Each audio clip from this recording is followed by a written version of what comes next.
Assalamualaikum warahmatullahi wabarakatuh. Salam sejahtera bagi kita semua. Halo Bapak Ibu semua. Perkenalkan, saya Ria Anggreni, SPDSD, merupakan calon guru penggerak Angkatan 4 dari Kota Pangkal Pinang, Provinsi Kepulauan Bangka Belitung. Pada video kali ini, saya akan menampilkan aksi nyata saya terkait pembelajaran sosial emosional yang terintegrasi dengan pembelajaran berdiferensiasi pada modul 2 dalam kegiatan pendidikan guru penggerak. Bapak Ibu semua, penting sekali kita menerapkan praktik-praktik baik dalam pembelajaran di kelas kita. Semoga video yang saya tampilkan ini akan bermanfaat bagi Bapak Ibu semua. Selamat menyaksikan.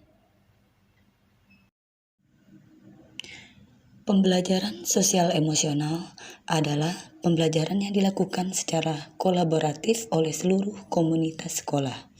Proses kolaborasi ini memungkinkan anak dan orang dewasa di sekolah memperoleh dan menerapkan pengetahuan, keterampilan, dan sikap positif mengenai aspek sosial emosional.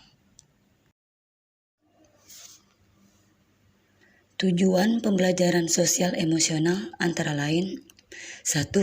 Kesadaran diri, yang artinya memberikan pemahaman, penghayatan, dan kemampuan untuk mengelola emosi. 2. Yaitu pengelolaan diri, artinya menetapkan dan mencapai tujuan positif. 3. Kesadaran sosial, yang artinya merasakan dan menunjukkan empati kepada orang lain. 4. Keterampilan membangun relasi, yang artinya membangun dan mempertahankan hubungan yang positif. Dan kelima, pengambilan keputusan yang bertanggung jawab, artinya kita bisa membuat keputusan yang dapat dipertanggungjawabkan.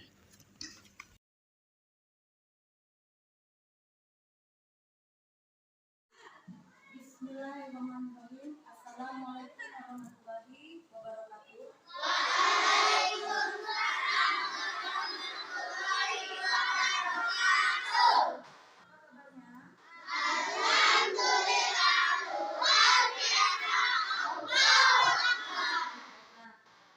Sebelum kita mulai pembelajaran kali ini, agar kegiatan pembelajaran kita buka sampai pulang nanti, baiknya kita berdoa terlebih dahulu.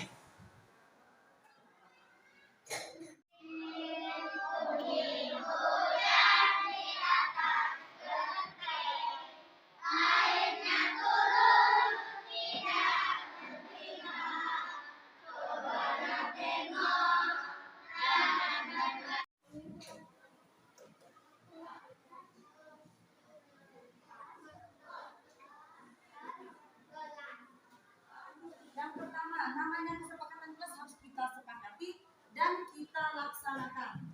Contohnya 1, jangan ribut. Sepakat? Jangan ribut pada saat belajar.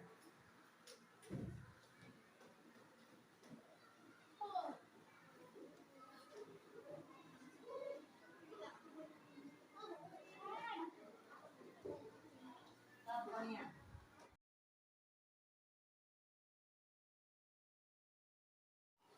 anak-anak,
Yang paling menarik dari video tadi adalah keadaan cuaca itu selalu berubah, tidak menentu. Cuaca itu harus hujan sampai seharian tidak. Nah, untuk biar hasil kerja kalian lebih memuaskan, baiknya kalian harus belajar lagi, mengulang lagi di rumah, kerja kelompok, berkolaborasi dengan orang tua. Bisa ada gambar wajah emoticon ini. Nah,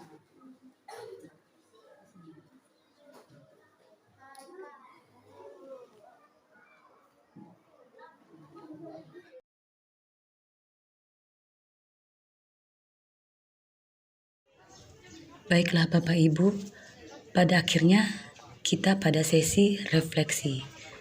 Terkait aksi nyata yang sudah saya lakukan, banyak sekali saya mendapatkan pelajaran dan perenungan agar pembelajaran selanjutnya menjadi lebih baik lagi.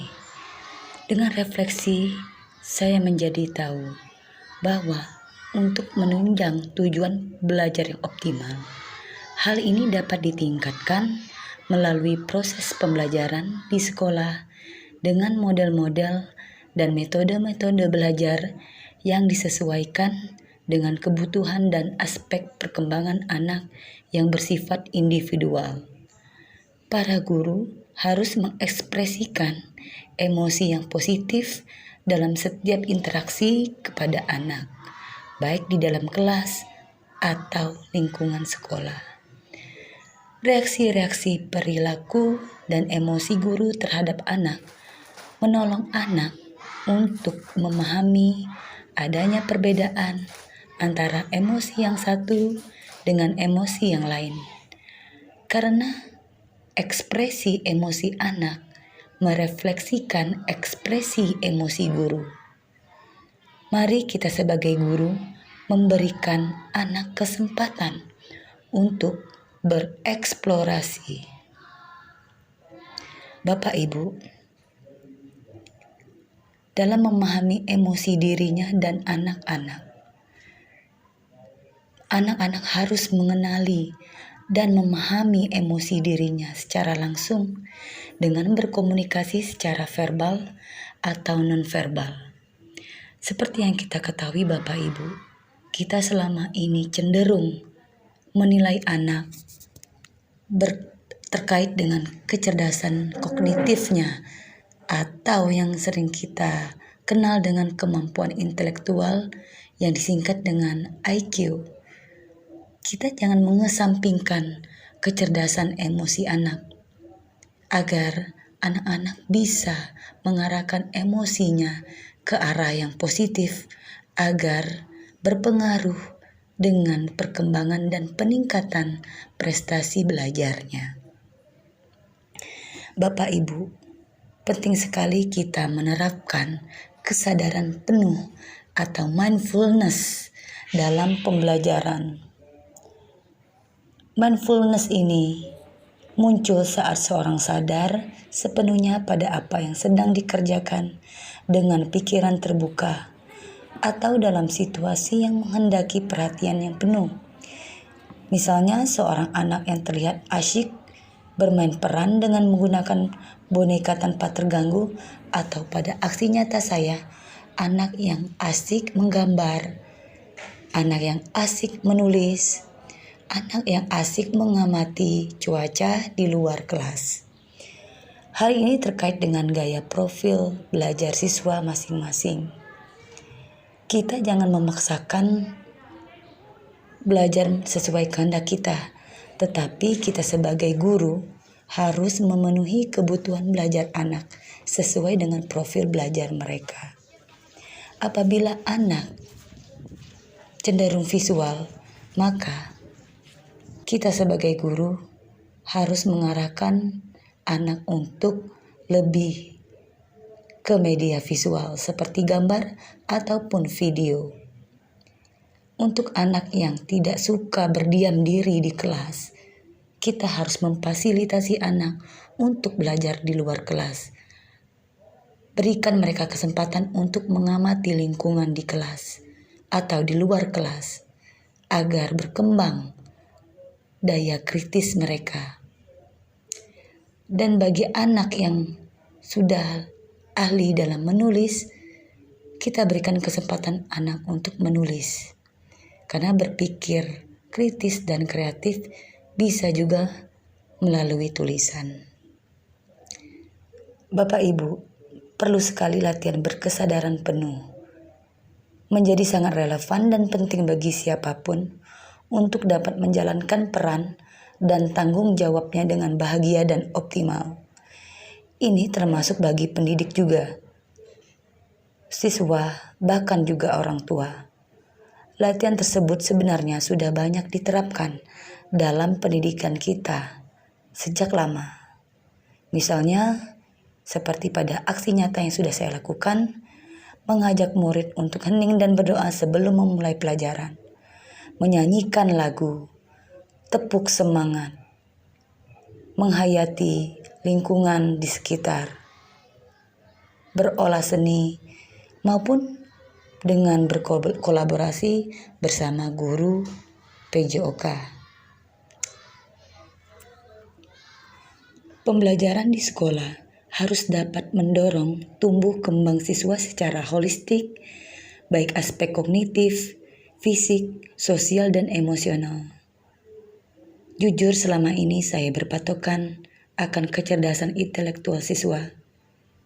Tetapi ternyata setelah mengikuti pendidikan guru penggerak, saya menyadari bahwa kecerdasan intelektual itu beriringan dengan kecerdasan emosional juga.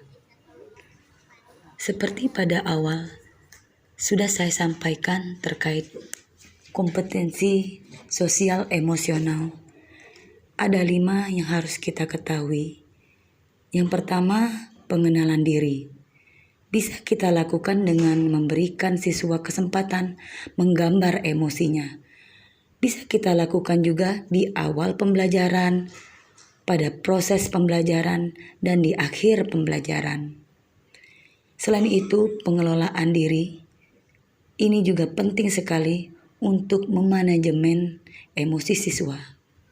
bisa kita lakukan dengan tepuk semangat, menyanyikan lagu sesuai tema, dan juga yang tak kalah pentingnya yaitu berdoa baik sebelum atau setelah pelajaran.